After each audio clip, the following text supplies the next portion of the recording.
Okay, I'll go ahead and get started. Just for the benefit of maybe some new people or people who haven't been here for a while, if your idea isn't currently patent pending or publicly disclosed, don't disclose it here.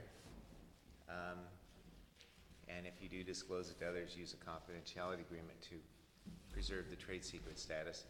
Also, be reminded that in the U.S., United States, you have 1 year you can publicly disclose before you need to file.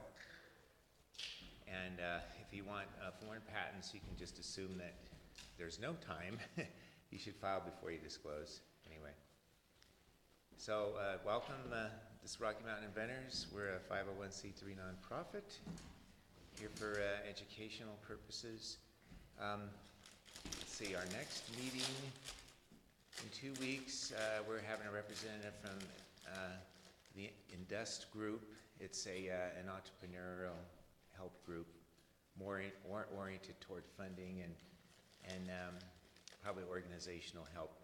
Rachel Eisenman's going to come and present on that. So that's a group that could give you some opportunities. As for tonight, the speaker canceled, so I just pulled up this trademark thing, which is always useful. That's rescheduled for July 24th on video production at their facility. And I've also got in June, Google YouTube expert, Anthony Pritchard. He's been here a few times before.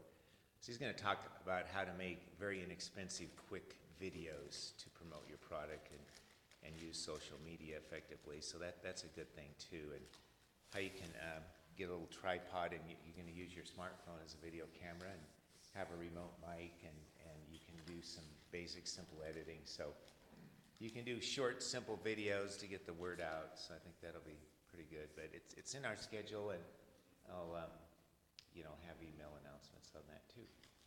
So anyway, tonight is trademarks. I don't have to introduce the speaker because I'm just going to moderate this.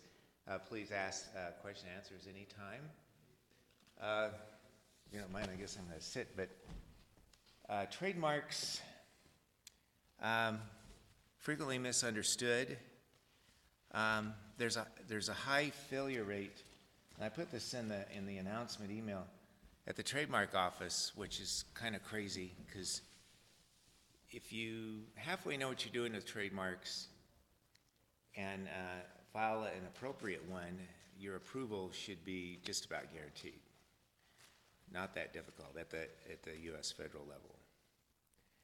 But the failure rate is about 70%, and the reason it's so high is a lot of business people file their own trademarks, and they file completely wrong, inappropriate, too generic, too descriptive, poor goods descriptions, and all kinds of mistakes. And then they get refused, and there isn't much leeway to fix a trademark that's refused. So you've spent, on a basic filing fee, $325, that's trashed, and you just have to change your name and refile. So this happens a lot, and it's really not that necessary to happen. So if you're thinking of filing a trademark yourself, please at least ask somebody who has some experience with them whether the name's a good choice. And you can do your own preliminary searching online too. I guess I could give a little demo of that, but anyway, we can get into that later. Trademarks, has everyone got the handout from the table up there? Okay. So one thing people don't really understand is that a trademark can be practically anything. It can be as little as 2 letters. A lot of times it's a word. It can be a slogan. Sometimes people stretch that into a sentence. The thing I would say about that is that the 2 or 3 letter trademarks are a little tough to get approved because the trademark office will say they don't have enough inherent distinctiveness with just such a short one. So usually people do a single word, probably 4 to 8 letters, not too long or complex. And what I can say about slogans, keep them between 2 and 4 words. Again, easy to remember. the whole aspect of a good word mark is people hear it, they remember it easily, they know how to spell it, so they can throw it in Google and then find your company or your product pretty easily. An example would be like just do it from Nike. Yeah, yep. Yeah, that's good. One of my favorites is FUBU. So it's very short, but it's very unique. It's what? FUBU, F-U-B-U, it's a clothing line, and it's just the acronym's of For You, By You, and they just took the first letters. So, believe it or not, a good word mark is a word not even in the dictionary, because it makes it more unique. Now, on the FUBU one, do they have to do FUBU as well as For Us, By Us? For You, By You? No, they would just do FUBU. For You, By You might get approved. It would depend what the search showed, but there's probably some things similar to that. So this is the problem. I mean, we're at something like 5 million trademark registrations in just the U.S. So there's a lot of names already taken. So you got to get like more and more unique over time to make an easier trademark. But anyway, we have all these offbeat trademarks. So logos, designs, and colors can count. Nike swoosh, Starbucks has a logo, you know, the green and white and black. Sometimes, we call those designs, but sometimes people will leave the text off, or they'll trademark the text and the design separately. Isn't that what Starbucks has done? In fact, as I understand, they're trying to get rid of just the name Starbucks and just going with the symbol.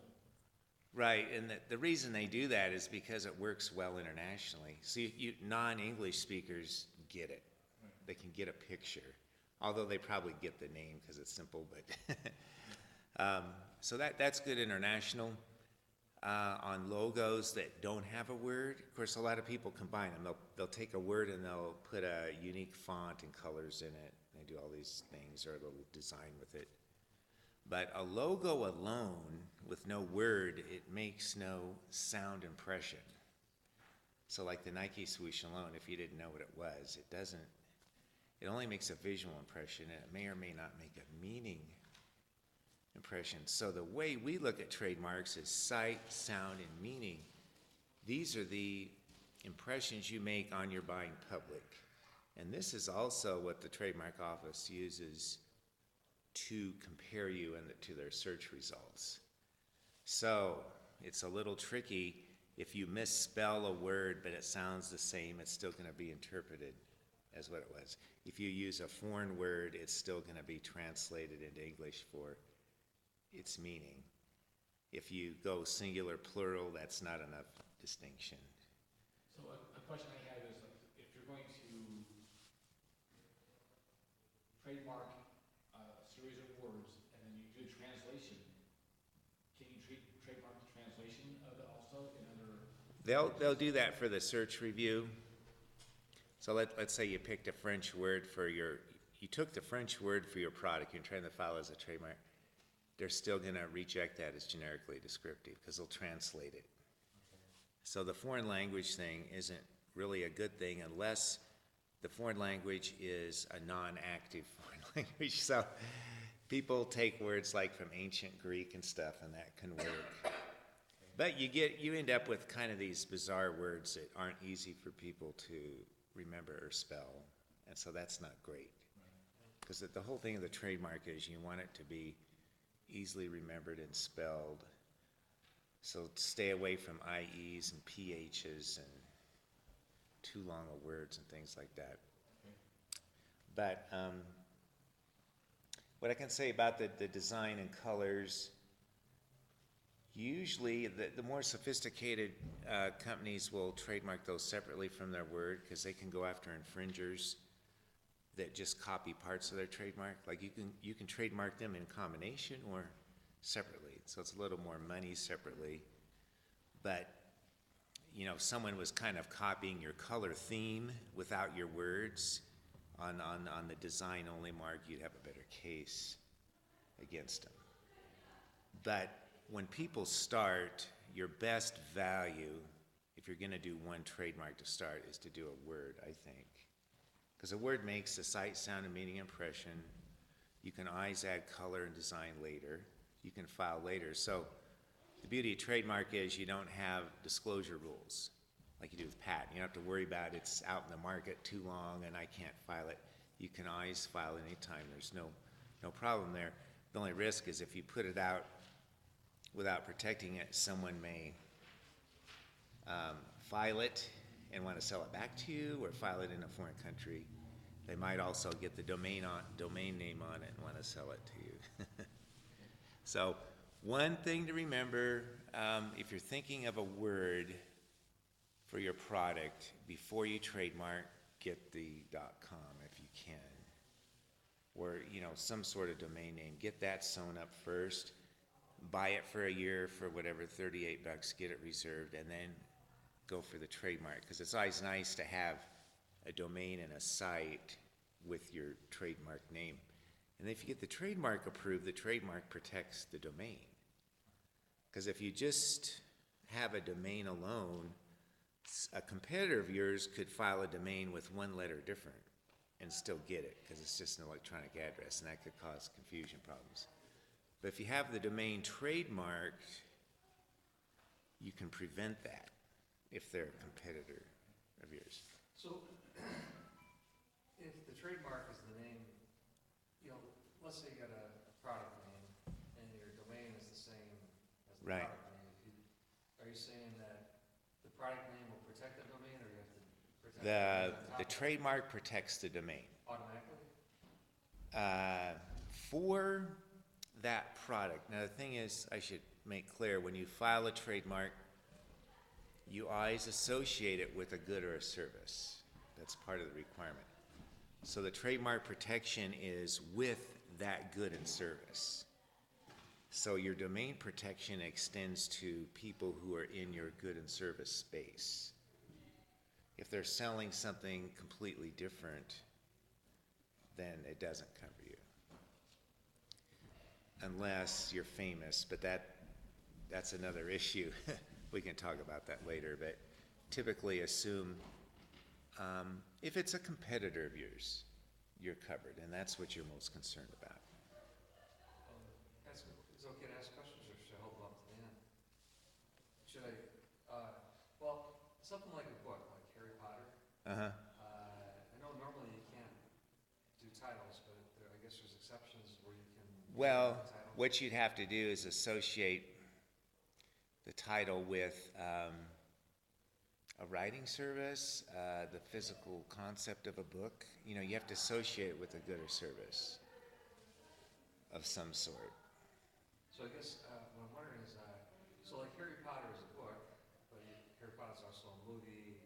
There's a whole bunch of product lines. Right, so you can certainly file trademarks with multiple goods and services. You're not limited. And what if you don't know if you're going to ever go into those goods and services? Well, we can cover that too. It's called intent to use filings, but for up to about 36 months, you can reserve a name without being in the business. Okay. And it's kind of nice to know that you get the name approved before you're going to make the investment in it, because in a trademark, you make a big investment later on through advertising. You're going to have it imprinted in a mold, whatever, marked on your product, that sort of thing. So you don't want to go to all that expense until you know the name is yours. Now, there's some reduction of rights. We call that intent to use filing, because you don't get full trademark registration rights until you actually sell your goods or services in interstate commerce. But I think it's still a good thing to have, because you know ahead of time, before you invest in a name, you are going to get it approved. So anyway, the goods and services, there's a book of these. You can go on the USPTO website. There's probably 50 or 60 classifications, and they're kind of broad. Like with goods, there'll be one for paint and chemicals, another one for beverages, another one for alcoholic beverages, another one for paper-related products, another one for clothing. So that's kind of how they're broken up. And so what the trademark office will want is something like, okay, I'm going to do the name Xanadu on T-shirts. So you file Xanadu, Xanadu, as a word mark, a single word, and then my goods are in class 25, which is articles of clothing, and then you'll say, namely, T-shirts. They'll usually force you to kind of narrow it. You may try to broaden it. Because the goods and services description is kind of like a patent claim. You know, we're going to talk about a group of products so that when you introduce new products in the market under that trade name, they come under your existing trademark, okay, if you can do it. You know, think of a broad class. If I have a really unique name and I'm doing candy, so I may try to get an approval on something like confectionery products, right? So that's going to cover everything, right? Chocolates, candy bars, you know, that can all fit under this. That's what I was saying, like promotional products, you know, it's like, it's huge. You know, where it's cups and mugs and all kinds of different things you can have for promotional products. Is that a category? It would probably come under like kitchen utensils for the cups and mugs, and if you have pins, it might come under a different class. So you can certainly file a trademark with multiple different goods, but the costs go up because you pay per class of goods on your file fee. Is it 300 per class or? On paper, $325. If you do full electronic, it's $225. So this is a strategy like I've seen in searches like Nintendo. You know, they're filing like dozens of classes. I mean, they spend thousands of dollars. But what they're trying to do is make their mark famous. So Nintendo, computer game software, and some of these things, they could claim it two ways. They could claim it as the software itself or software as a service. But they also had a filing for coffee and all kinds of other products. So they're trying to make their brand extend out to all kinds of stuff in an attempt to make it famous. Because once you're famous, then you block everybody from using that name or anything close to it, which is kind of a nice superpower. It's kind of like what Nike's done, right? Because, you know, they sort of. Right, if you came out with a product unrelated to athletic shoes, they could probably still stop you. Yeah. So anyway, back to what can be a trademark. We've talked about letters, slogans, initials, logos. I might say that with logos, if you've got pet products or something, you can't do like an exact silhouette of a dog. You know, it has to be like caricature, cartoonish. It has to be a human artistic creation. You can't, the general rule is you can't intellectual property protect anything that occurs in nature. So a silhouette of an exact dog, like a terrier or something, they'd reject because it's not a human creation.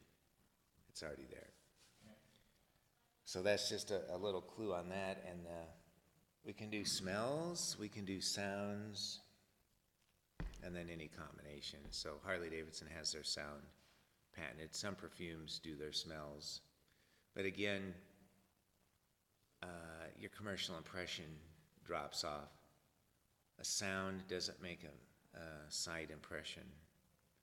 Like Dolby, when Dolby, you know, when you go into the movie theater back in the day, you used to have that sound at the beginning of every movie. Yeah. That was definitely trademarked. Yeah, or like the what is it, the NBC chimes or something they had.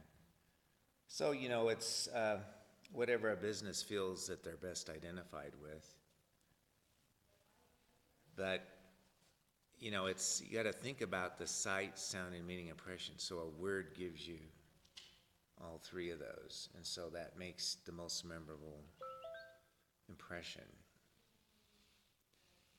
So any questions at all? Go ahead. If you have the website domain already, if somebody were to happen to trademark something that you already own, try to trademark the domain that you already have, would that be something that might prevent? Well, then it gets into who had prior use and what they did with it. Okay. So, if you were selling products in certain areas before they got their trademark approved, you get to keep that use because you were prior in time, so you keep that right. But once they register, you know, it's kind of like the guillotine drops and they could start preventing you if they were in a competing product. Say in a state you haven't had exposure to. Yeah. They have that, you don't, and you can't go in there. So that's why. So it's not like prior art in the patent? Yeah, it's like in the trademark world, we try to be all things to all people. So when people have prior commerce in an area, they keep that, but then they're walled in. Once the person gets a trademark, they can't expand. So the primary benefit of a federal trademark filing is it gives you the whole country. It gives you protection where you haven't been yet, where you haven't sold. You haven't sold, or you don't have any outlets in Florida, but you're covered there. If you're just selling, you have what's called common law rights before you file, and there it's just strictly based on your use. So I only have rights where I've been, not where I haven't been. And that's a major benefit of a federal trademark. International copyright or trademark as well? That you do it in, each country's got their own, but you can do some blanket filings, like in Europe and stuff. And that can start running into quite a bit of money. Okay. It depends, you know, if you've got the business there to justify it. So, searching, the bottom of page 1, you can do preliminary online yourself at the trademark office at uspto.gov. It'd take a long time to go through it, but you can, it'll go in and you put a word in and it'll find everything and all kinds of goods and products. This can be a clue that your name isn't distinctive enough if it comes back with 8,000 matches, you know. It's gonna be too much to sift through. If it comes back with 40 matches, then maybe it's better. The way they do it is, let's say you put in the word Xanadu, it'll find everything with Xanadu in it and then anything that has an addition to Xanadu. It's a very preliminary search engine.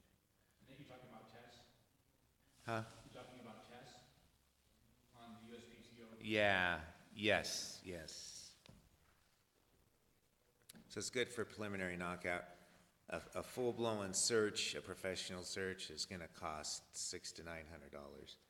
And that one's gonna go into finding common law, unregistered, and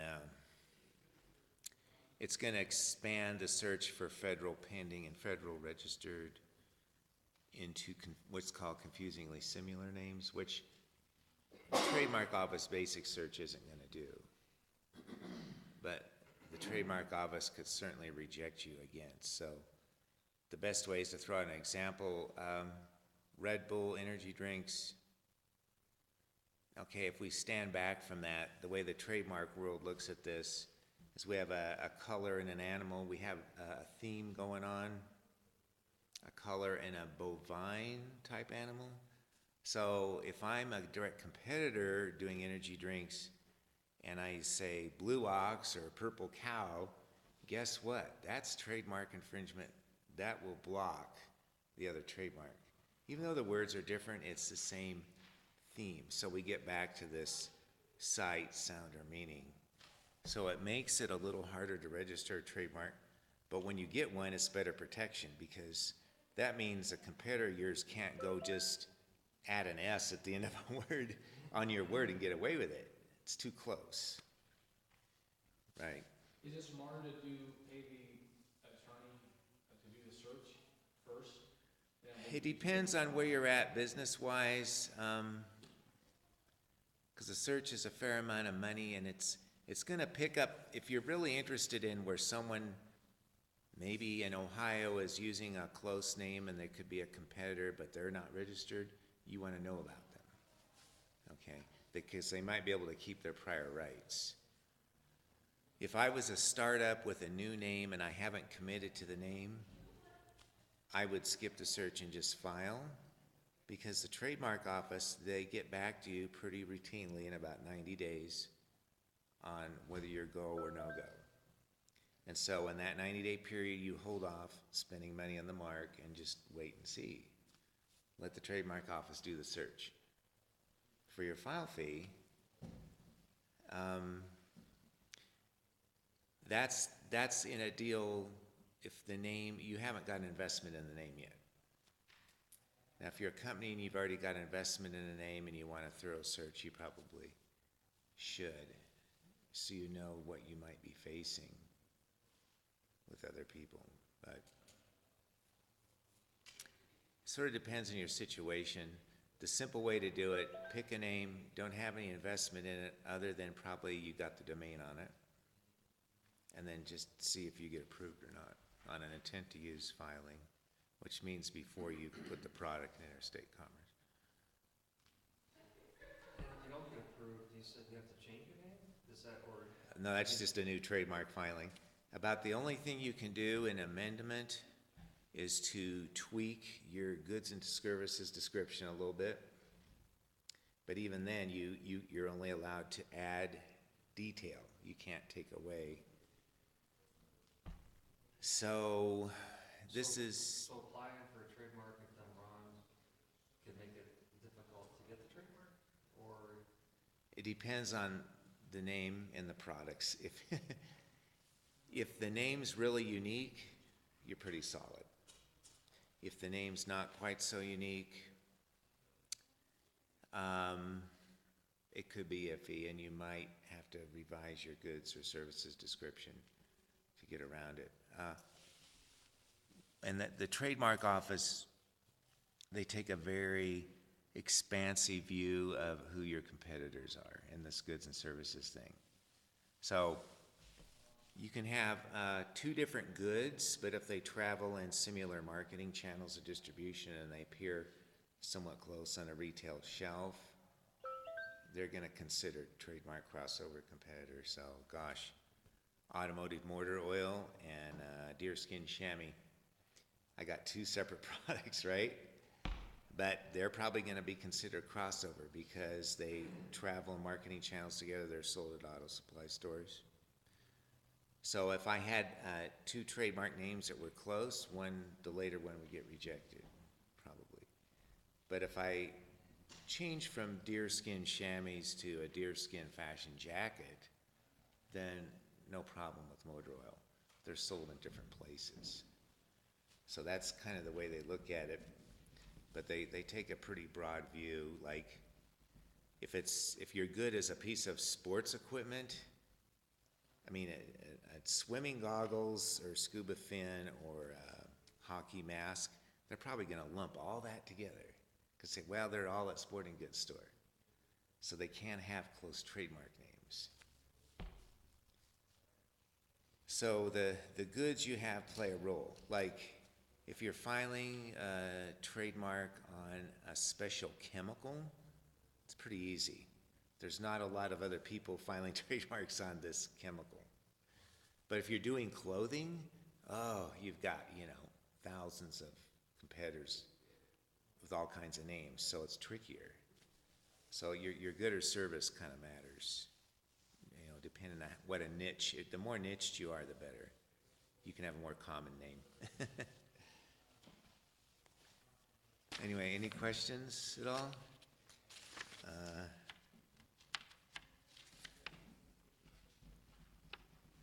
Okay, we talked some about domain names. We'll talk about the trademark. Any reason to use one particular service over another if you're registered? You can do multiples. It's no problem. You just pay more file fees. Or you can do a good and a service. The service classifications are probably a little broader in scope. Were you asking about domain registrar? Yeah. Yeah, well, Google will give you automatic privacy for no additional cost. And rumor has it is you get a slight bump in the search engines in Google if you register register under it. Yeah.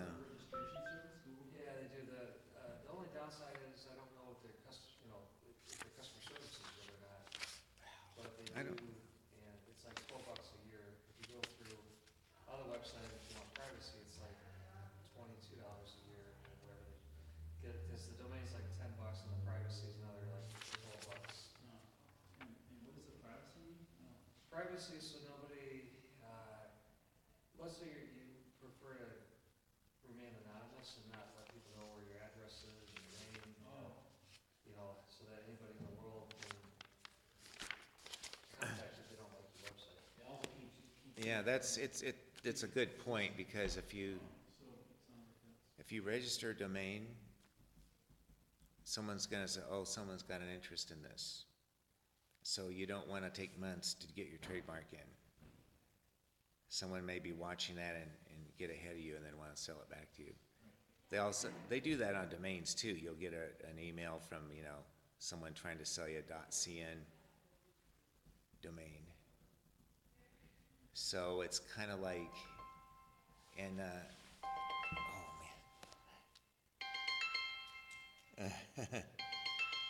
oh man.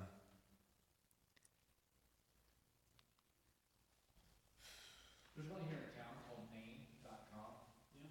and they have really good customer service and such too, so that's one I've been using for many years. They're also really inexpensive. All right, that's good. Great, thanks. What do they charge? I'm a preferred, so I don't know I think the regular price is like $13. Okay. So it's better than going through like GoDaddy. Yeah, if you don't do a site or email, it's pretty cheap to just lock it up a year. But you have to be careful, because they're always watching you. Like if you inquire in a name and it's available and you don't buy it, Yeah, then they know they may know there's interest and the price may suddenly go up. So have it in your mind, I want this name, it's available, snag it, and then get your trademark in pretty quickly. And GoDaddy is notorious for doing that. If you go in and search something on GoDaddy, all of a sudden they'll take it off and they'll try to sell it at a higher price. Yeah, they can lock it up for like 5 days or something like that. Yeah. I've heard that, and I tested GoDaddy on domains I don't care about, and they didn't lock it up, so I don't know if that's rumor. Yeah, I don't know if it's universal, but I've heard of it. So I just tell people, like, if you're interested in a name and you inquire and it's available, buy it. Otherwise, then if you come back to it, it may not be available or it may be more expensive. Because the one issue with all this trademark work, it's 100% public all the time. Like you file a federal mark, everyone sees it, everyone knows what you're doing. And then you'll get a lot of scammy solicitations from all over the world wanting you to spend money on watch services or to file, secure your rights in the Belarus, Latvia register or something like, and they want, $2,000 or $3,000, and then you think this is crazy, but it works sometimes, else they wouldn't do it. So you're just gonna get barraged with all kinds of third-party solicitations, and some of them are even so sleazy that they might even send you something in the mail, and it looks like it's from the trademark office. It looks kind of official. And people sometimes fall for that. So you got to be careful, because there's always someone looking to make a buck. When I had a company, I found out there was another company billing my phone bill every month for search engine optimization. I never approved it, but apparently they called and talked to an employee of mine, and the employee said yes to something, not knowing they were Oh. payment on my phone bill forever. So I didn't realize I was paying somebody, and I already had other people doing search engines, and I wouldn't want somebody screwing with my search engines. I've heard of people getting excessively high phone bills, like they had internet-based phone, and somebody was able to charge on their account for a lot of international calls, and companies got bilked out of thousands of dollars, and there wasn't much they could do about it. Because the phone company goes, well, somehow this was authorized in the system. So I guess you just gotta really watch the bills, You can watch your call bank the account. companies and say, do not authorize anybody, and you can block that, like, just like your social security number, you can put a block on it so that nobody can apply for credit on your name, including yourself.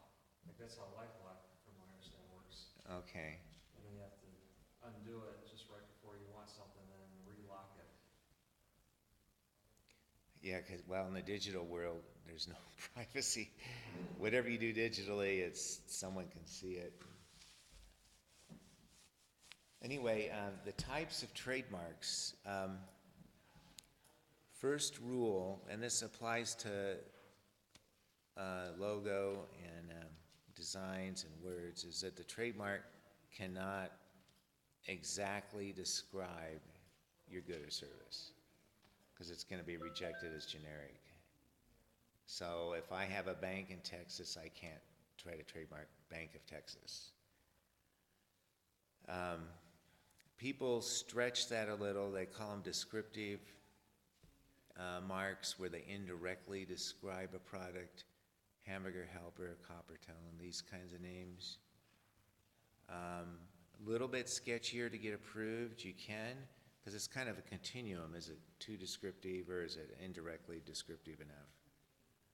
A lot of business people like a trademark that kind of describes their product, but they can be tougher to get because it's more common words, and the trademark office just may interpret it and say, we feel it's too descriptive, and it's hard to fight that.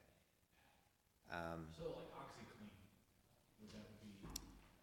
Yeah, so in that one, and you can bifurcate these, okay, it's a cleaning substance, right? Either a liquid or granules. So the word clean would have to be what we call disclaimed, because that exactly describes what the product does.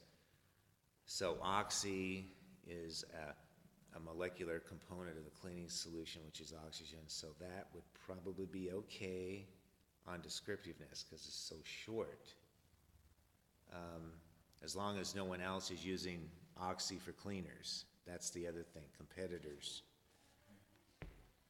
So you can see a trademark, it can have like two words. One's arbitrary and one's descriptive. You promote them to the public as a group, but a lot of times it's only the unique word that has the trademark rights. So this is the one that's always confused me, is the insurance business, how this happened, how Allstate, State Farm, and Farmers, those all have similar names, but yet, and they're all in the same Oh, industry. yeah, I know. And you see that a lot of times, and, the deal is, they might have got their trademarks, the trademark examiner might have felt that they were different enough. Okay, so they're in the same field, right? So there's crossover, they're A lot of competitors. them started out as, I used to work at State Farm, and they started out as mutual companies, they started out insuring farmers, they were limited geographically, and, because they were in the business of insuring farmers, it made sense to, or insuring people in a certain state or two states, and then they grew nationally, but they all kind of started out in their own little pockets. Mhm. But sometimes the trademark office may say it's okay, or that particular examiner. The companies, they certainly have the right to go into litigation and oppose each other or think they're too close. This can happen, like the trademark office will say, Mark 1 and Mark 2 are okay. Either the products are different enough or the names are different enough.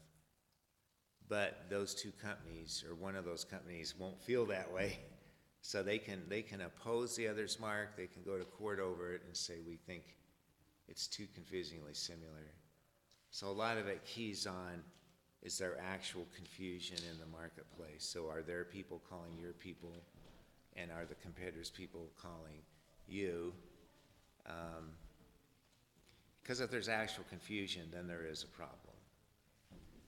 And then sometimes companies, they'll enter into agreements with each other, and they'll have like a little disclaimer by their name on their product that say, we're not affiliated with such and such, even though the name's kind of close. So, Can you trademark an author pseudonym? That would be a surname. They can be a little tricky. But yeah, Trump has done it. Huh? But Trump has done it. Yeah. Trump has copyrighted And his Smith name. Brothers cough drops. So people do it, and there's so many derivatives of trademarks, but you can go on a thing called the supplemental register. So most trademarks we file in what's called principal, which is like the first class register, where you get the most rights. But you can go on this supplemental register. It's like a second class register, and you can park there for 5 years, and you have reduced rights. But if you show that the trademark's in continuous use for like 5 years, you can petition to go up to principal. So sometimes people do that on a surname. Like Ralph Lauren has his name. Yeah. I mean, if you're willing to spend the time and money, you can get kind of these oddball things in. And, you know, certainly if a company is already using this name all over, they've got an investment in it, so they're going to try to do that. But the easy way to do it is get your name approved first before you spend money in the name, because you want to be flexible on the name. That's the easiest way to do it. Like, I tell people, you put in a name, if the trademark office refused it, pick a new name and refile. That is so much cheaper than trying to fight for that name. Because you can go into appeal at the trademark office, you're automatically going to spend more money than a new name filing, and who knows, a 50-50 chance of getting approved. You may not get approved, and then you've spent even more money, you end up with nothing again. Because, you know, flexibility is key. But people, you know, clients will come in and they are attached to a name and they want it, and the name's like not that strong. You know, that can happen. So anyway, on the names, we talked about generic or descriptive, so common words or words that over-describe the good and service. Don't bother filing. This is where a lot of the problems are. Okay. And then another level up is called arbitrary. So that's where you take a common name, but you misapply it. So that's like Apple for computer. But if I owned an apple orchard, I couldn't trademark Apple, because that's my product. But in electronics, Apple means nothing. So that works. The trouble with arbitraries is they're common words, and a lot of them are already all used up. I would not be able to trademark orange for my computer business because that would be similar example you had before with the Red Bull and the green cow, purple cow kind of thing. Yeah, you can try it, but you know, again, you want to waste some time and money or take a chance. So if you move up beyond arbitrary marks, there's fanciful. This is what they've called them throughout history. But that's basically words that aren't in the dictionary, like Hydrox, Exxon, you know, some kind of bizarre word doesn't have a meaning to the public. Those get the easiest approval. A lot of times clients don't like them because they have no meaning in the market.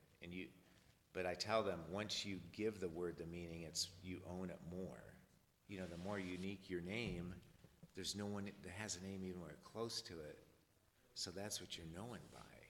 What happens when you, like, creep into another industry, like Apple Computers got into music distribution, and there was the Beatles, Apple Records.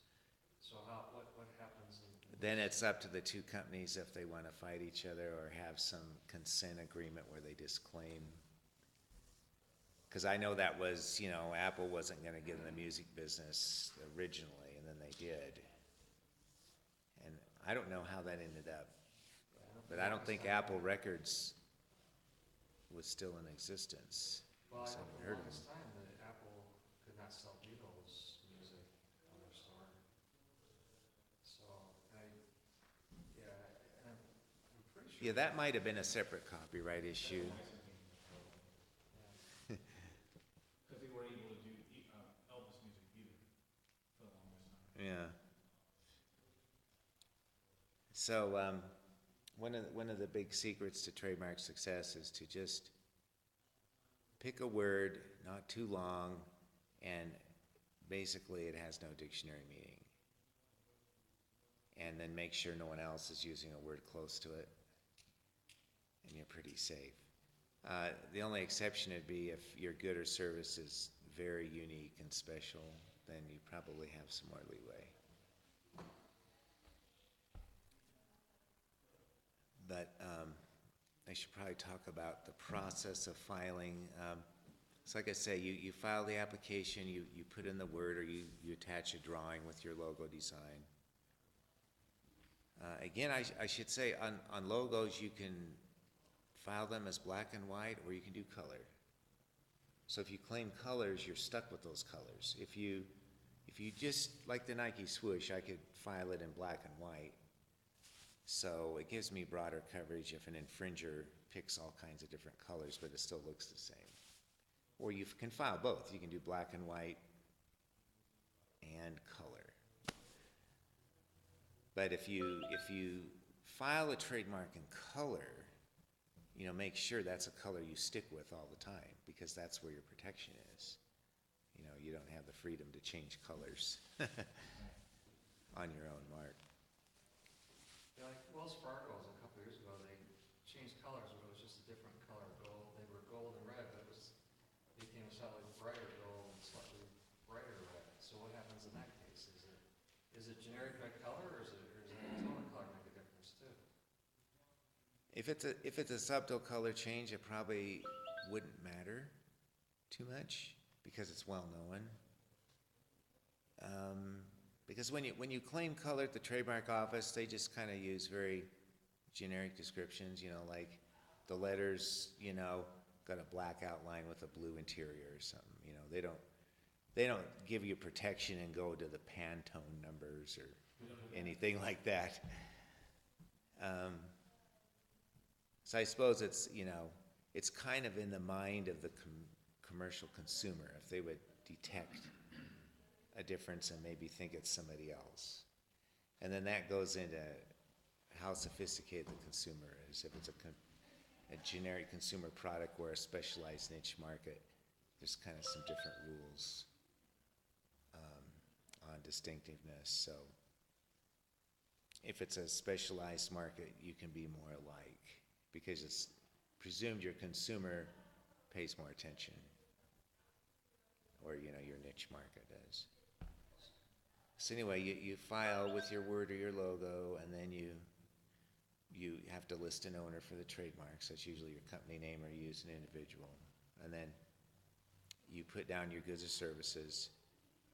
So you can file intent to use, which is 1B, and that's, I'm not using it in commerce, so I'm just going to see if the name gets approved.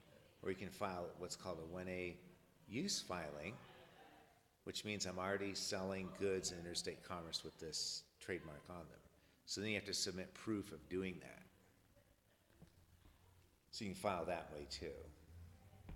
And actually, a use filing saves you some money in the long run, because when you later submit proof of use in interstate commerce, you get to pay some extra money. So there's two ways you can do that. And then you hear back in 90 days.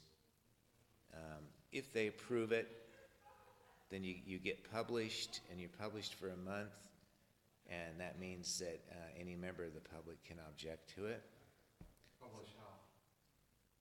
Well, it would be a deal of like the trademark office has approved it, let's say, but they just search federal pending and registered.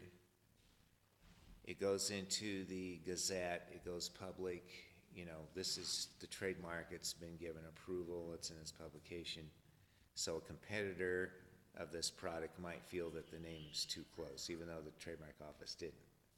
So they can oppose it, and that's actually a litigation deal to get through that. Now, oppositions, in my experience, happen pretty rarely, maybe 1% of the time. I lost my position one time. Yes. If you're a startup and you got a new name and you're an intent to use and you get opposed, it's probably just more economical to pick a new name and refile. Because you fight the opposition, it's going to be quite a bit of time and money. Yeah. Sorry. So you have the strategy then, because if you start shipping a product with a name on it, and then you go file a trademark,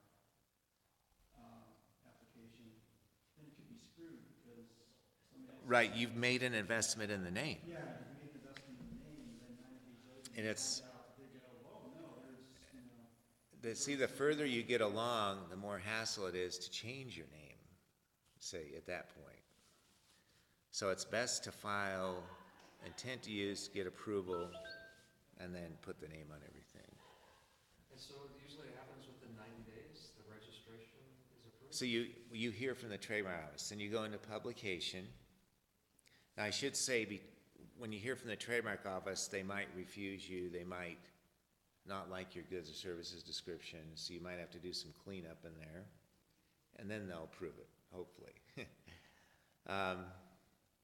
Then you go into publication, and if nobody opposes during publication, then you get what's called notice of allowance. And then at that point, you can file your proof of sales in interstate commerce, or use in commerce as they call it, or you can get time extensions. So you can reserve that name for 5 6-month periods max. And then you get the first 6-month period for free, so you get 36 months. You can reserve your name essentially for 3 years if you want. I mean, if you're not using it in 3 years, it's kind of wondering if you're ever going to use it. But, you know, sometimes people, it takes them some time to get their product out there and into interstate commerce.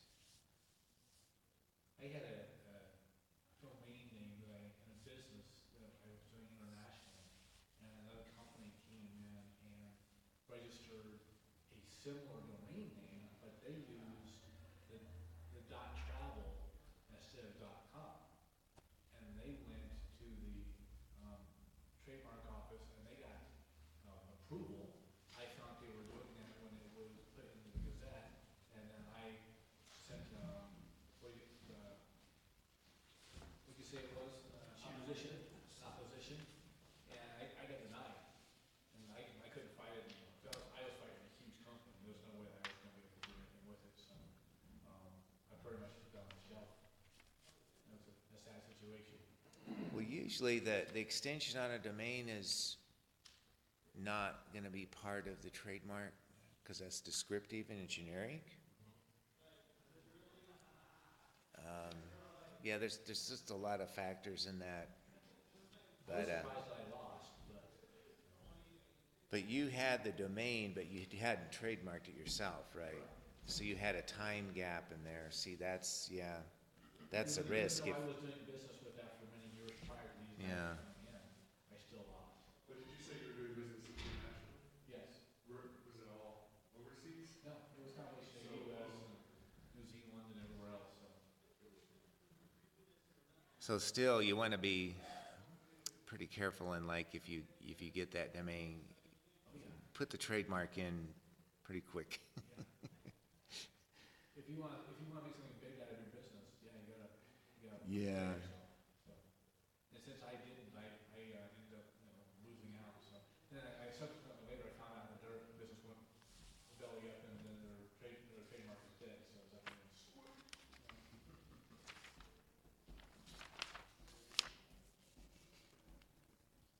Because you really, I mean, you don't really want to deal with an opposition unless that name has a lot of commercial value to you and you've made a lot of investment in it.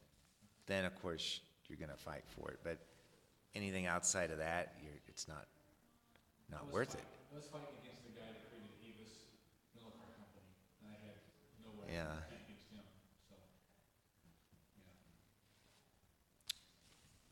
yeah.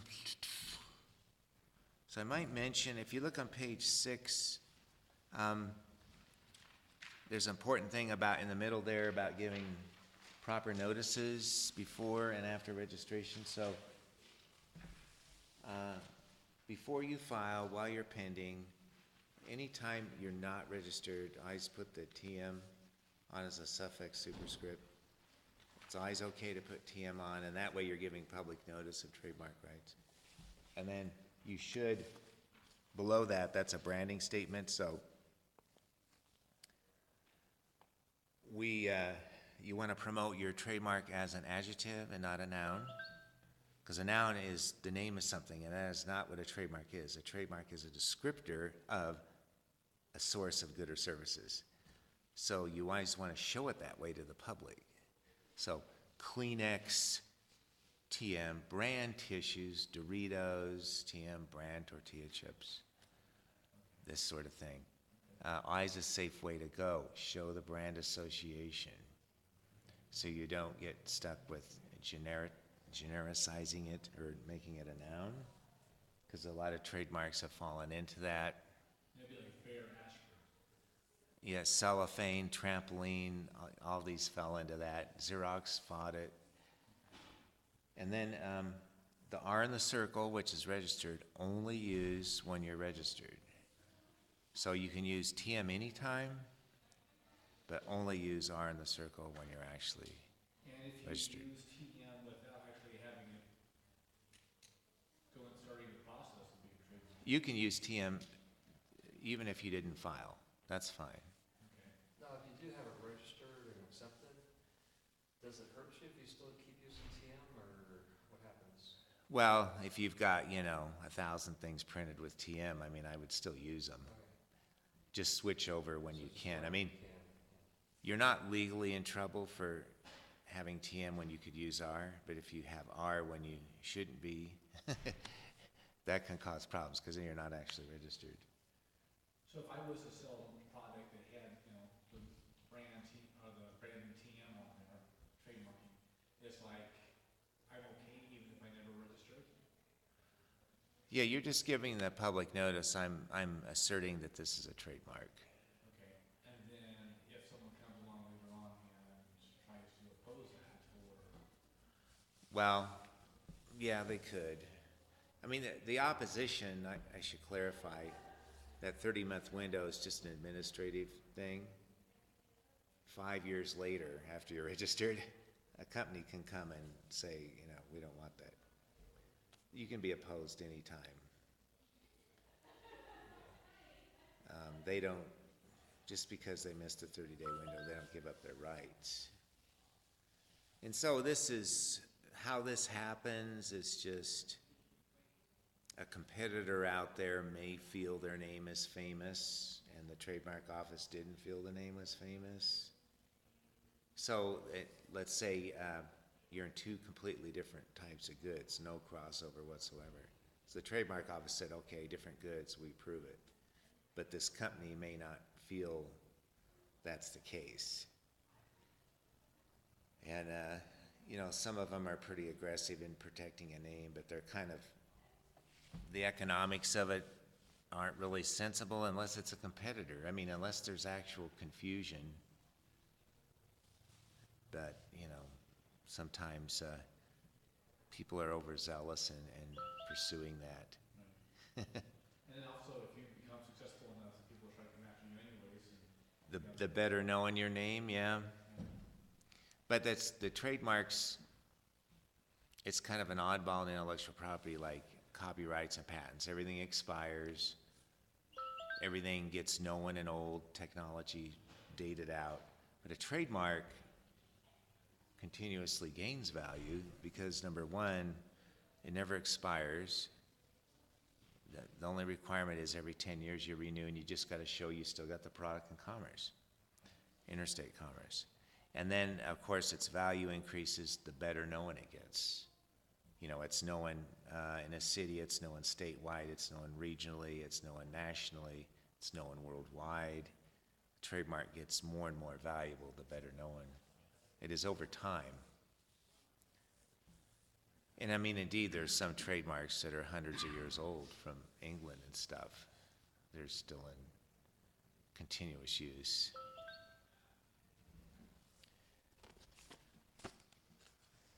So, any questions up to this point? What's it typically cost to have an attorney help on a trademark? I'm sure there's a range, but So the file fee, I mean, if you do electronically, it's $225 per class. So if you basically just do one word, one class, the file fee is $225, and then the rest of the fee is for the lawyer to maybe consult, help you pick a name and do the application. So I'd say $300 to $500 range for that.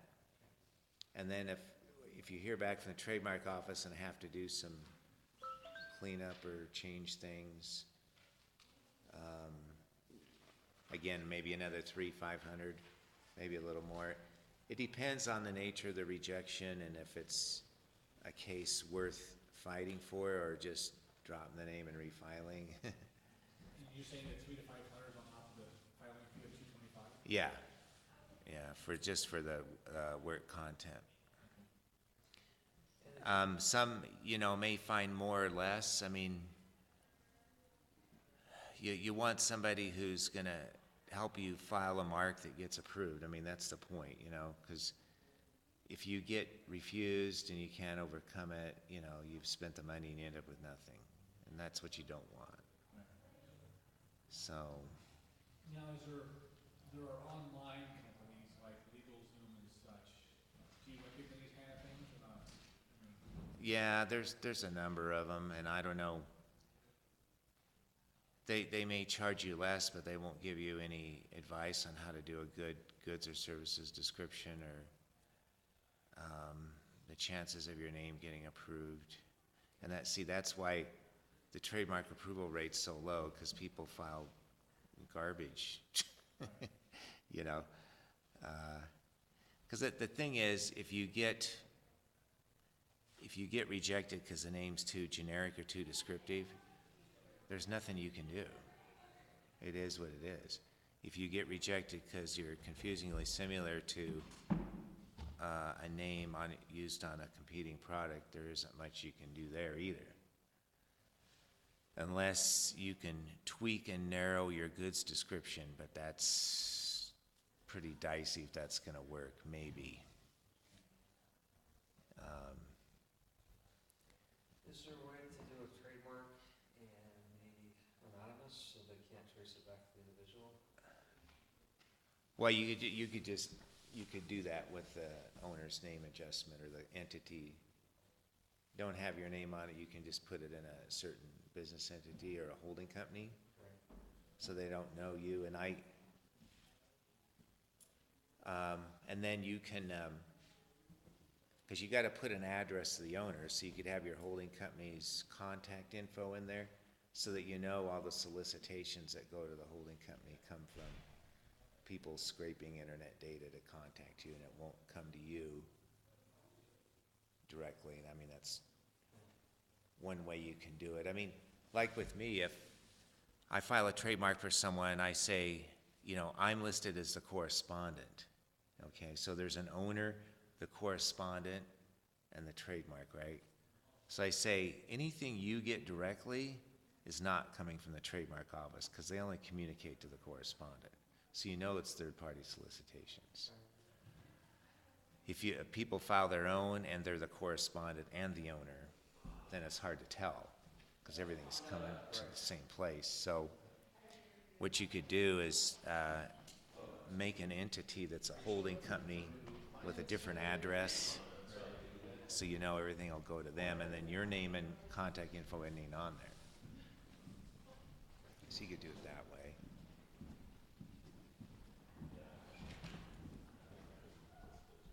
But just in summary,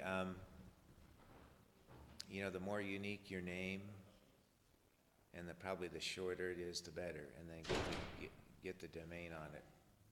The domain might be tougher to get than the trademark, because people buy a lot of domains ahead of time and want to resell them. They hold them, and they don't even have websites or businesses with them.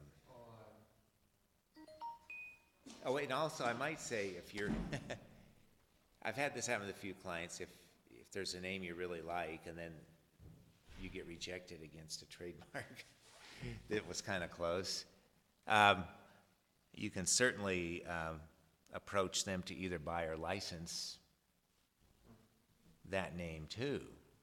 you know, if you really want a name and there's one other trademark interfering with you, you know, there could be some ways around this. Yeah, if, again, you're willing to spend some money and time. So, you know, like, in the book industry, people come out with a book and then later there might be a movie of the same title as the book. Mm-hmm. And do they need to protect movie rights? Because that's kind of natural. That's really copyright stuff, Okay. derivative rights on the content. But if somebody were to do a mock-off movie, similar theme, similar subject, but not based on the book, In the copyright world, that's like okay, because you don't protect the idea, only the singular expression. Um,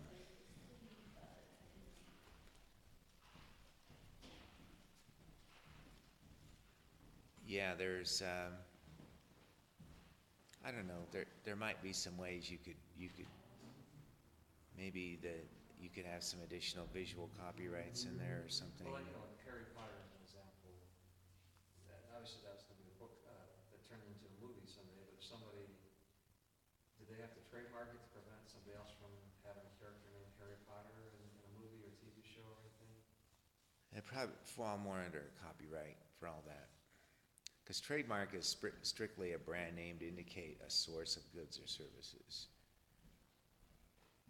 Copyright protects that particular expression, artistic expression. Although copyright's very broad, it can be on all kinds of stuff. But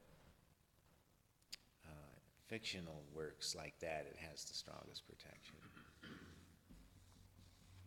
Like you could copyright a directory of some sort, which is a compilation of facts. But that would have weak protection because that's just, the facts aren't protectable, but maybe the unique arrangement is. Harry Potter's a complete fiction, so it has more protection. Except for the guy named Harry Potter, then that would be a challenge. Yeah, but you know what? If something's that valuable, you may just go for it anyway, because they've got the money and the time to do it, and you know, because you got things to think about, like merchandise lines and other things. So you can say, well, yeah, I mean, I have Harry Potter, you know, articles of clothing, right?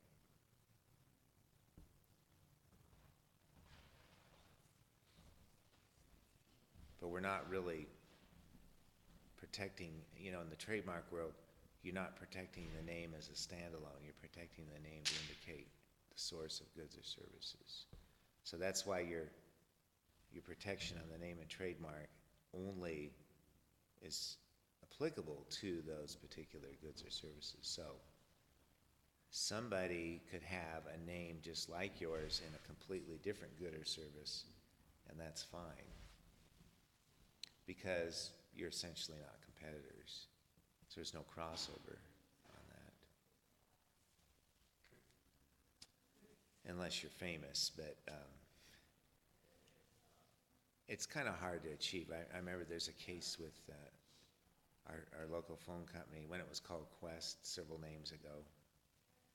And they were trying to be famous in a case, and they got denied. It says fame is you're known outside your traditional goods and services niche, and you're known nationwide. And so they said Quest was known outside its traditional goods and services, but it wasn't known nationwide, so it failed the famousness test.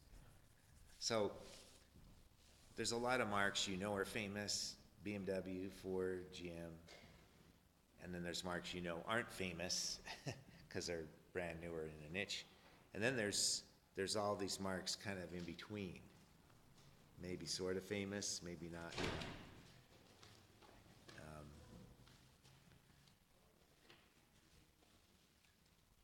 And it is a strategy of some companies to try to make their mark famous, you know,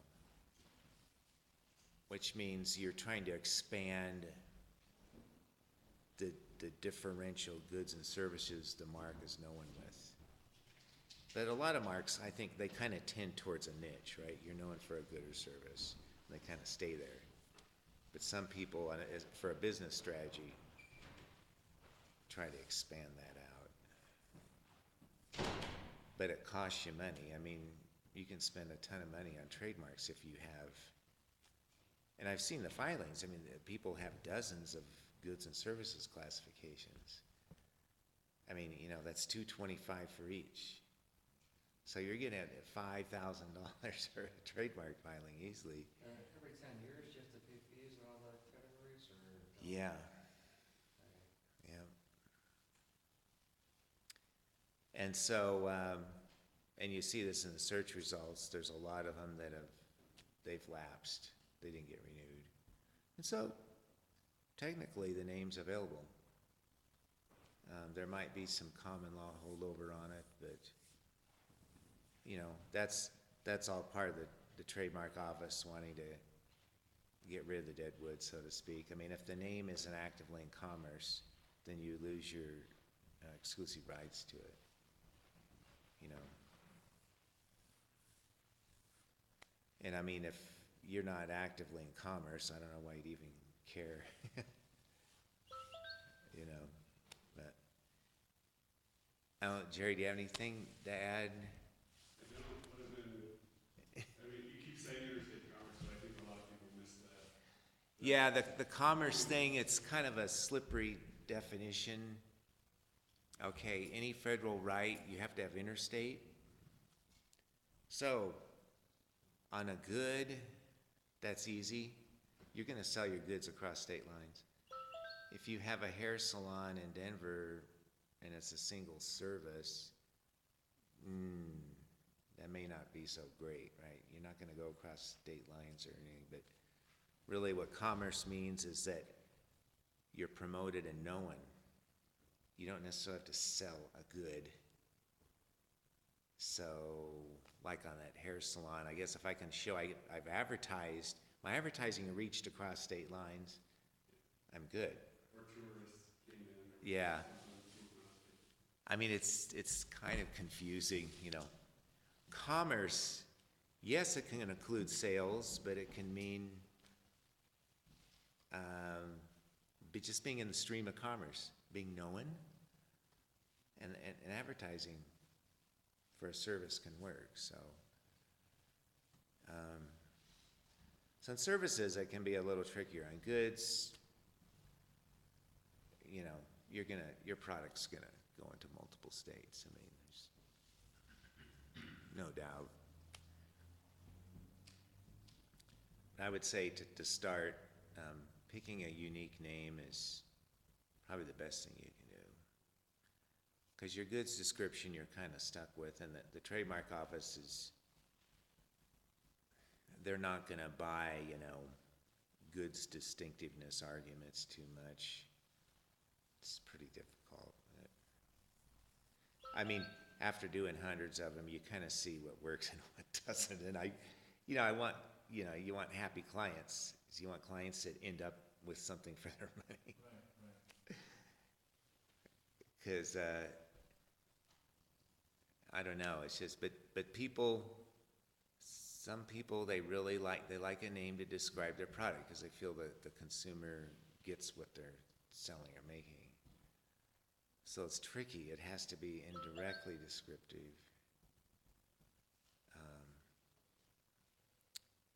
I guess one legal test I saw is that,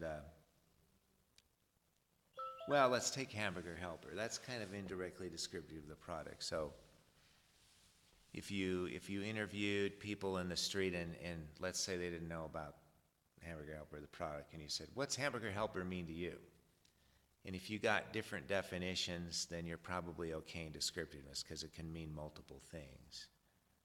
Is it a container? Is it a spice? Is it a preservative, right? But if you asked the consumers, what does this word mean to you? And most everyone says the same thing, it's too descriptive. You know, then it moves into descriptiveness or being generic.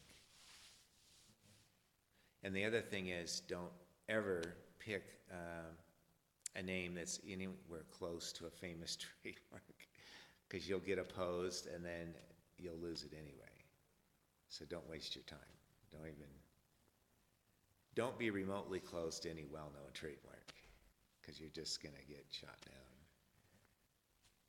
Not by the trademark office, but by an opposition. So again, it's just wasting time and money. Like if I'm gonna come up with a spa and call it Body and Massage Works, the BMW spa. Okay. It's not gonna work. Because, well, they're famous, so it's a spa, not a car, but and yeah, the famousness stuff can kind of get in your way, but just the more unique your name, the easier you'll get approved, you'll get through opposition, and once you give a meaning to that name to your consuming public, you've got like a more unique space to yourself, I think. But it's giving yourself that name that, giving it the definition, I guess, that matters. We're surrounded by trademarks, so, there's plenty of examples.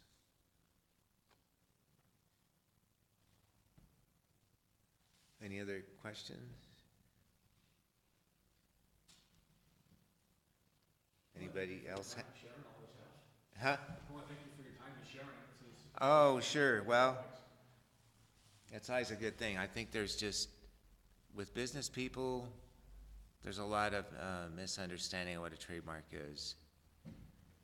But just the main thing to remember is that don't have it defined too closely to what your good or service is.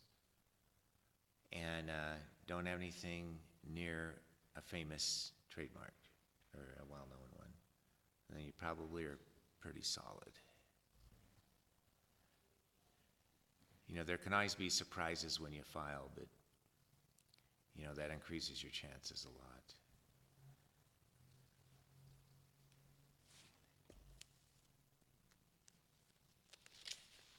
And think about the impression you give with sight, sound, and meaning, because that's how your public gets to know you. But that also can make you more aware of what you could get rejected. It gets confusingly similar, because if you have a competitor and you pick a word, it's a different word but kind of has the same meaning, you could be in for problems. So you got to watch that. Or it's spelled different and has the same sound. Okay. So you can't do like FUBU spelled with a PH. Yeah, because it's going to have the same sound, even though it looks different. Or you're not going to add an S to the end, and Right. you get it, yeah.